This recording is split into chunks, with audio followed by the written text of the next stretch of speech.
kulanti wacan oo wanaagsan daawadayaal kusoo dhawaada barnaamijkeena kormeer oo toddobaadkan aan uga hadli doono waxqabadkii dawladda Turkiga ay ka geysatay Soomaaliya tan iyo 2011 markii ay timid Soomaaliya gacantii weyneed ee ku lahayd gargaarka ummadda Soomaaliyeed iyo gaar ahaan dayactirkii iyo dib u dhiskii kaabayaasha dhaqaalaha dalka.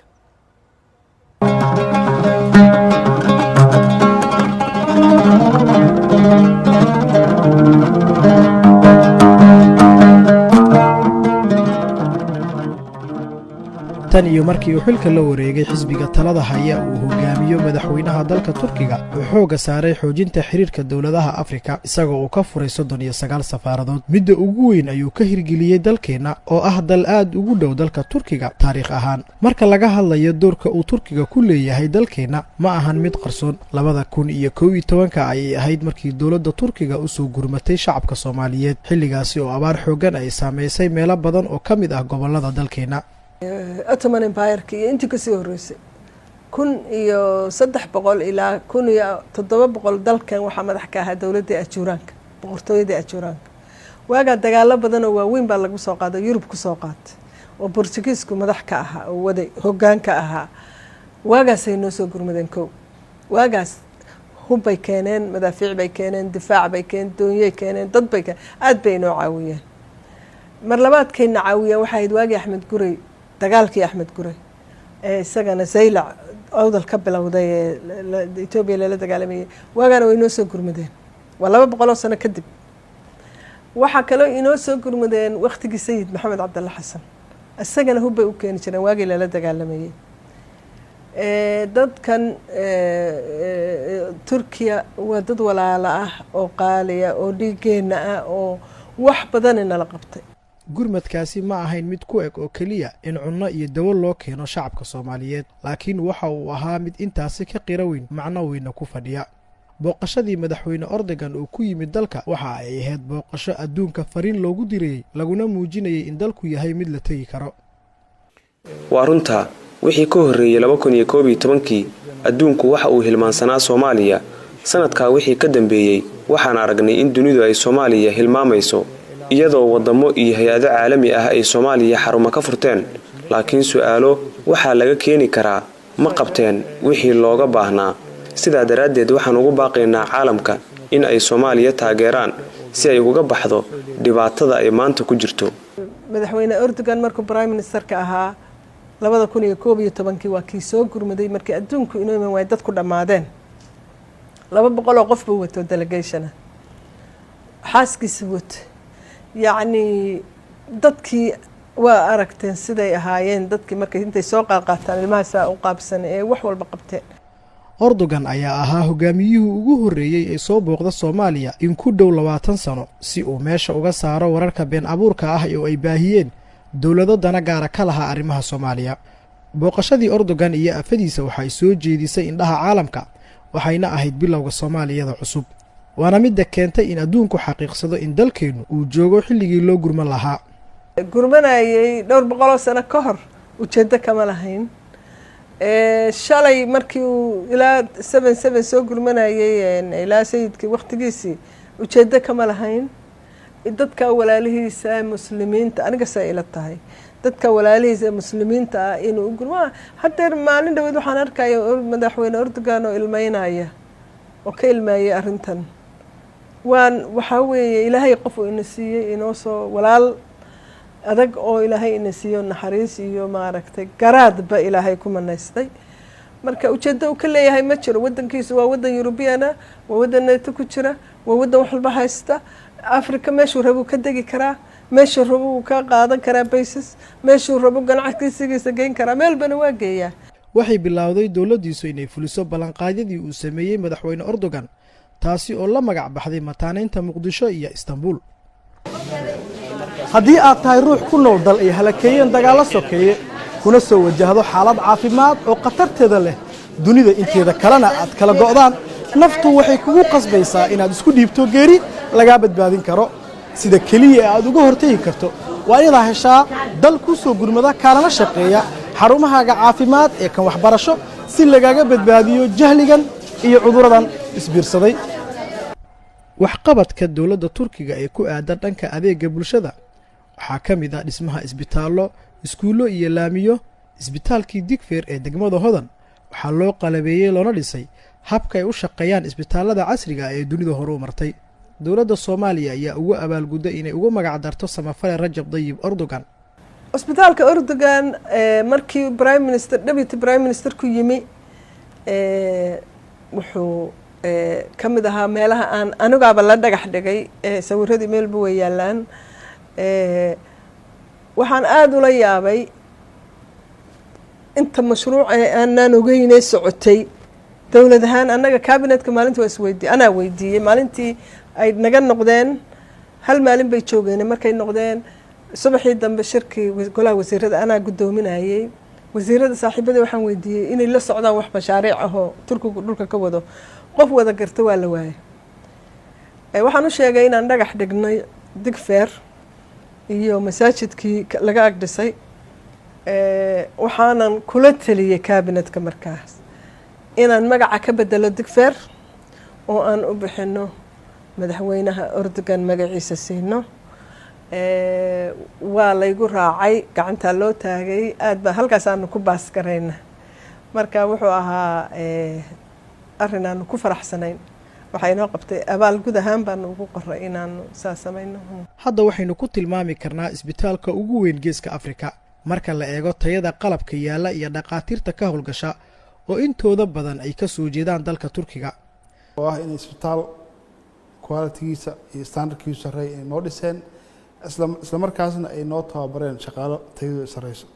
ujeedada runtii isbitaalkan loo aasaasay ma ahayn oo kaliya in dad la daaweeyo laakiin hadafka ugu weyn ee waalahay noogu soo gurmaday waxay ahayd inay dhanka aqoonta naga dhisaan si markii waqtigooda dhamaado aan anagu cagahina isugu istaagno taas marka waxaa xoog la saaray in la soo saaro shaqaalaha kala duwan ee caafimaadka qaybihiisa kala duwan ka shaqeeya ha noqoto nursing ha noqoto laboratory ha noqoto nursing technician suuxinta ha noqoto dhaqaatiirtii dhammaan qaybaha kala duwan caafimaadka in la tababaro ayaa xoog la saaray alxamdulillah 3 sano kadib maanta waxaa noo jooga shaqaale badan oo Soomaali ah oo aqoontooda ay aad u sareyso bartayna systemka saxda ee caafimaad isbitaal ku shaqeeya ee maanta noo jooga taas runtii waa mid noogu muhiimsan oo xoog saareynay waalahayna mar walba oo la kulanana waa u sheegnaa waana ka codsanaa in aan u baahanahay aqoonta inay naga dhisaan ama ay noo sameeyaan waxa la yiraahdo knowledge transfer aqoonta inaan ayaga ka reeban diilaha Soomaaliya ayaa kaalinta koowaad ka gashay dhimashada hooyada iyo dhallaanka ka hor inta aysan imaan walaalaha Turkiga oo rumeeyay 70% riyadii ay ka lahaayeen yareynta dhimashada hooyada iyo dhallaanka maadaama ay labaduba yihiin halka laga qiimeeyo kororka bulshada Sayın Cumhurbaşkanımız Recep Tayyip Erdoğan Bey'in teşrifleriyle ve January 2015 ayuu xariga ka jiray madaxweyne Rajab Tayyip Erdogan khaasatan sanadkii ugu dambeeyay bukaanada oo aad u soo batay darteed isbitaalkeenu bishiiba waxa uu qaabilaa 16,000 oo bukaan ah tiro 600 kor u dhaafaysa oo qaliimo ah ayuu sameeyaa sidoo kale waxaa buuxsama 3 qaybood ee xanaanada gaarka ah howlaha caafimaad ee aanu bixinno marka laga soo tago sidoo kale waxaa jira shaqaale caafimaad oo tayo leh si loo soo saaro tababaradeenna caafimaad way socdaan waxay abuureen xaalad sahli karta inuu badbaado ubadka aan bila dhamaysan kadib markii ay ku guuleysteen badbaadinta kii horay u joogay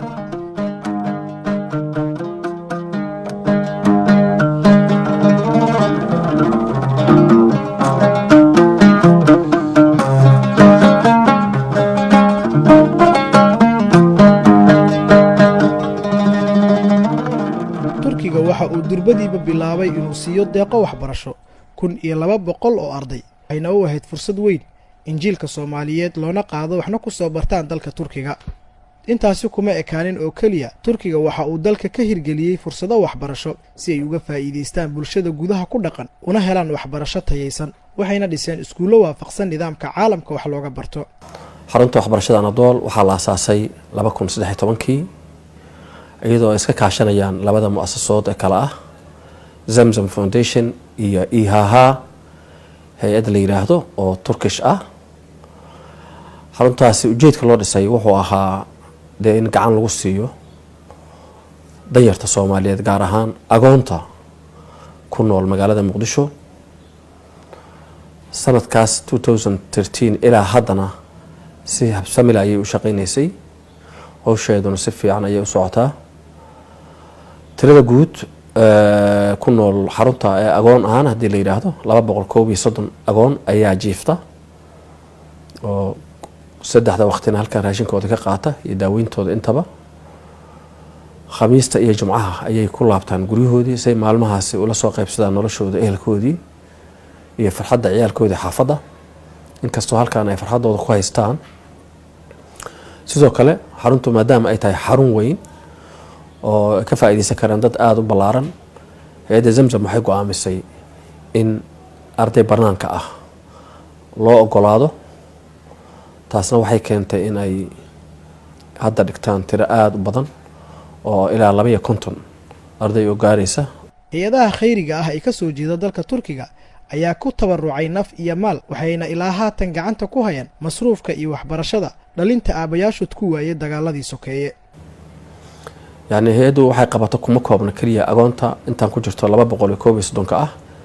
bal waxay gaaraysaa tirada agoonta ay gacan siiso oo bishii ay wax siiso ilaa 5000 ayay kor u dhaafaysaa oo ku kala nool gobolada dalka guud ahaan ayaan dhihi karaa gobol kasta laga heli karo agoon IHH ay kafaala siiso bishii ayana ilaahay ayaan uga mahad celinaynaa iyo dadka muslimiinta la soo baxay oo walaalaha reer Turki sidoo kale waxay gacan ka geysataa xagga humanitarianka iyadoo dadka dhibaataysan qayb qaadatay badbaadintoodii keentayna maraakiib raashin ah xilligii 2011kii ayna gaarsiisay gobolada inteeda badan oo suurtagal ah iyo caasimadda mushkiladda u badnaana ayadana si khaasatan ayay kimiya fiican gaarsiisay IHH يعني waxqabadkeedu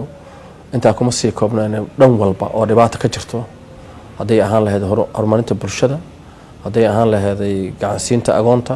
haday ahaan lahayd daaweynta xataa dadka indhoolayaasha mashruuc nafiiqada ayay ka fuliso gobolada inteeda badan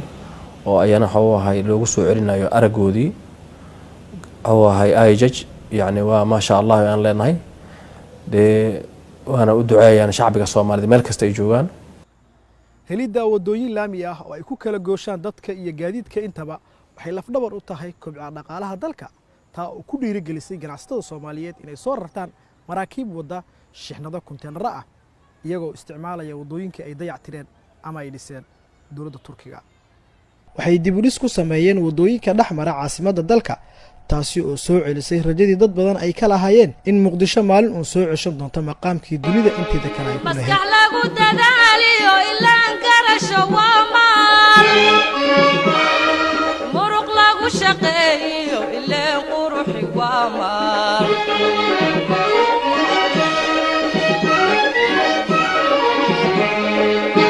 murtiyay maguuraan taariikh la soo maray sheeka macnayse xamar waa madafaan waana lagama maarmaan malkii dalkeen iyo kartidii midnimadan labadaba ku miisno marsadiyo baddeediyo hawdka isku muuqdo xamar waa madafaan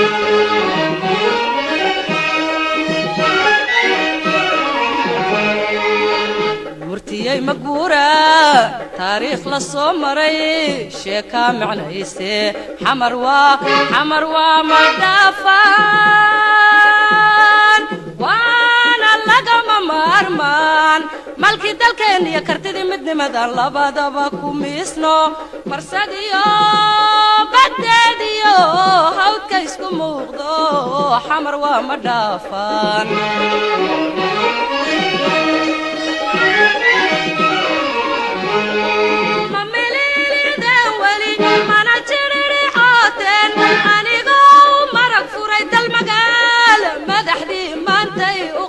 مقدشو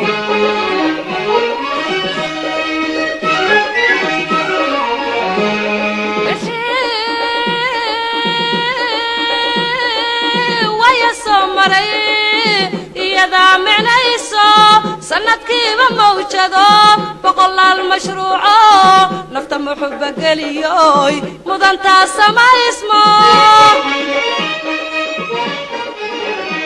waxaa bilowday ololihii loogu magacdaray mataanaynta muqdisho iyo istanbul oo si wadajira ay u fulinayeen labada dowladood markay noqdeenna lacag lagu qiyaasay 500 milyan bay dadku iska ururiyeen shacabka turkiga iska ururiyay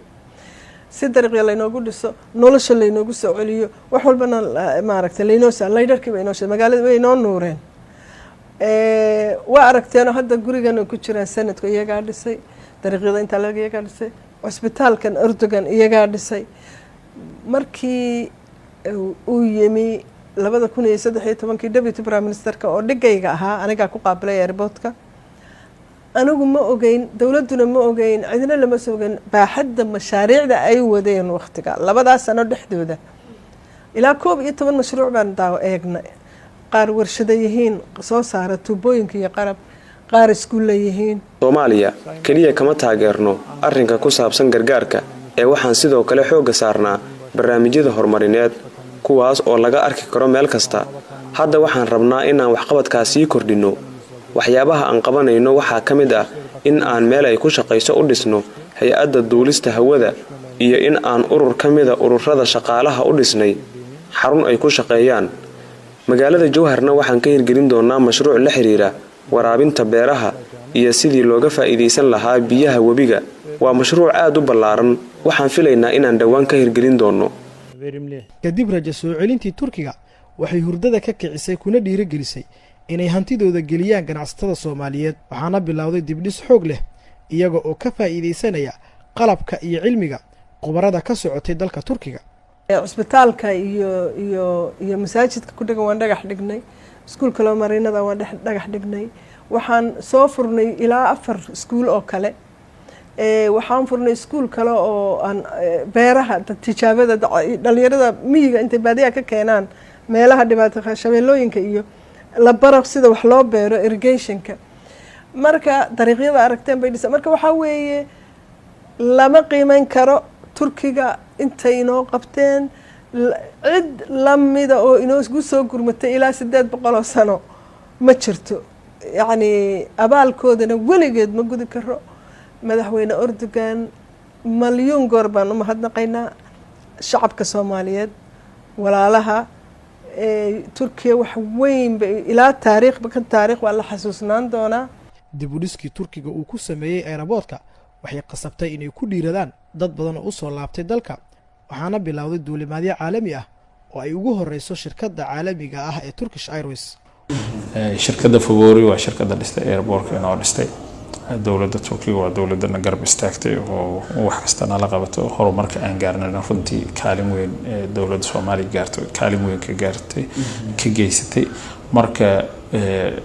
in la siiyo hotel meel ay ka dhisaan airportiga dhexdiisa oo iyagana ay dhisaan maalgeliyaan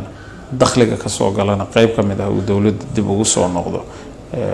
waa wax innagana inoo fiican ayagana u fiican waxayna tusaale fiican u ahayd shirkado badan oo haminaya inay dib uga howlgalaan gegida diyaaradaha ee Aadan Cadde International Airport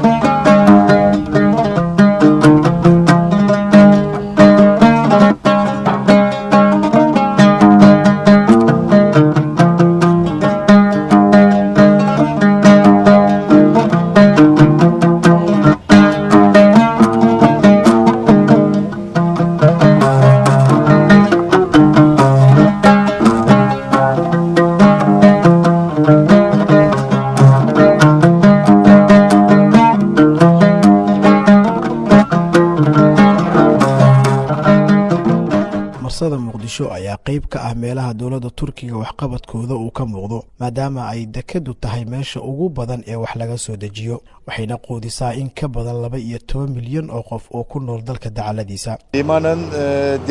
in aan ka saarno qashinka iyo haraaga biraha ee ku jira biyaha hoostooda ayaanu ka shaqaynaynay intii muddo ahaydba waliba muddo ku dhow 7 si aan hadda u ballaarino shaqadii aanu ka haynay degada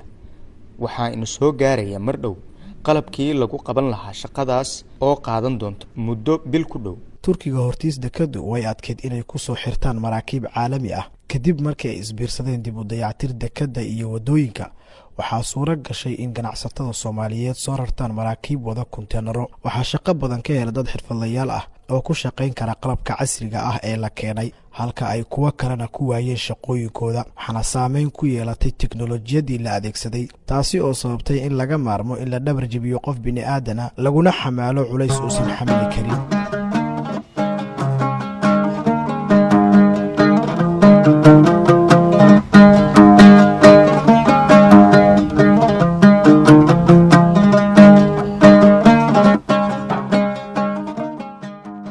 dhisida ciidan qaran ayaa horseed u noqda aasaaska dowladnimo ee dalka. amni iyo kala dambeyn ma soo celin karto dowlad haddii aysan lahayn ciidan qaran. waxaynu la daalaadhacaynay in muddo ah helidda ciidan qaran oo tayaysan. si arrintaasi xal loogu helo waxay inoo fureen kuliyadda ciidanka meeshan ku yaala oo dad walaalaheen ay yimaadeen ay noo dhiseen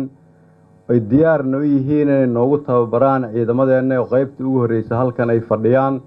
iyagoo kulligood sida uu og yahay safiirka Turkigu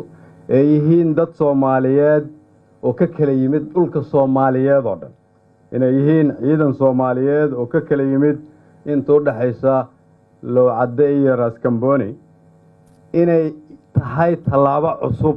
oo muujinaysa in dowladda Soomaaliyeed iyo dadka Soomaaliyeed inay diyaar u yihiin inay ka adkaadaan argagixisada haddii la yiraahdo. waxaan rabaa markii inaan uga mahad celiyo dowladda Turkiga arrinkan, laakiin shacabka Soomaaliyeed way qirayaan in dugsigan uu yahay dugsiga tababarka ugu weyn oo dowladda Turkiga ay ku leedahay meel dalkeeda ka baxsan.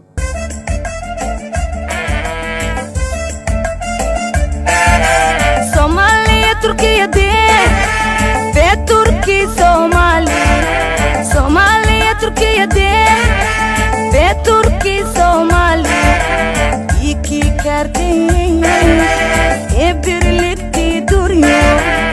iki kardeş birlikti duruyor diker fahişe sahibliğe diker fahişe sahibliğe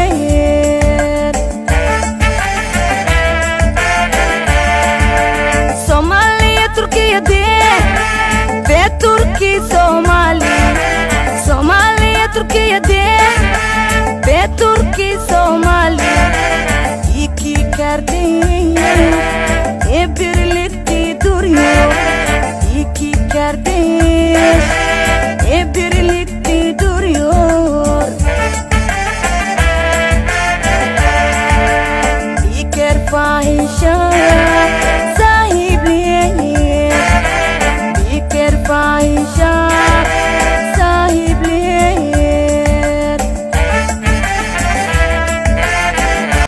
tan waxaa ka horreysay dibudhiskii lagu sameeyey xaruntii aqalka sare, kaasi oo loo qalabeeyey hab casri ah. waxaa sidoo kale howshiisa bilaaban rabtaa mar dhow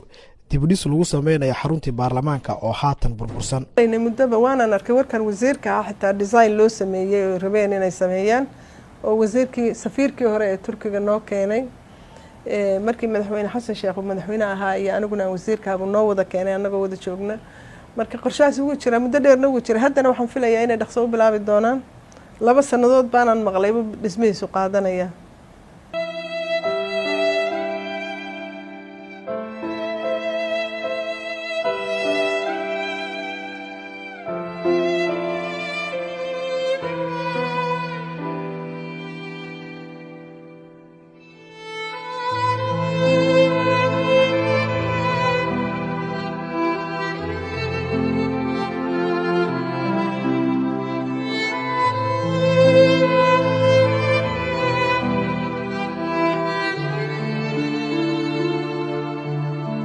inna lilaahi wa innaa ilayhi raajicuun. intii aan shaqadan waday waxaa dhacday musiibadii qaran ee 14 Oktoobar. waxay ahayd maalin ka mid a maalin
kulanti wacan oo wanaagsan daawadayaal kusoo dhawaada barnaamijkeennii kormeer oo toddobaadkan aan uga hadli doono waxqabadkii dowladda Turkiga ay ka geysatay Soomaaliya.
kulanti wacan oo wanaagsan daawadayaal kusoo dhawaada barnaamijkeennii kormeer oo toddobaadkan aan uga hadli doono waxqabadkii dowladda Turkiga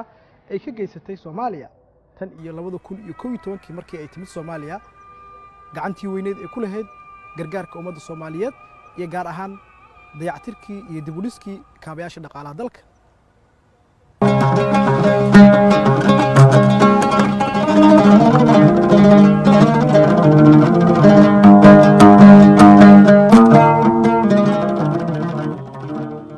tan iyo markii uu xilka la wareegay xisbiga talada haya uu hogaamiyo madaxweynaha dalka Turkiga oo xooga saaray xoojinta xiriirka dawladaha Afrika isagoo uu ka furay 39 safaaradood midda ugu weyn ayuu ka hirgeliyay dalkeena oo ah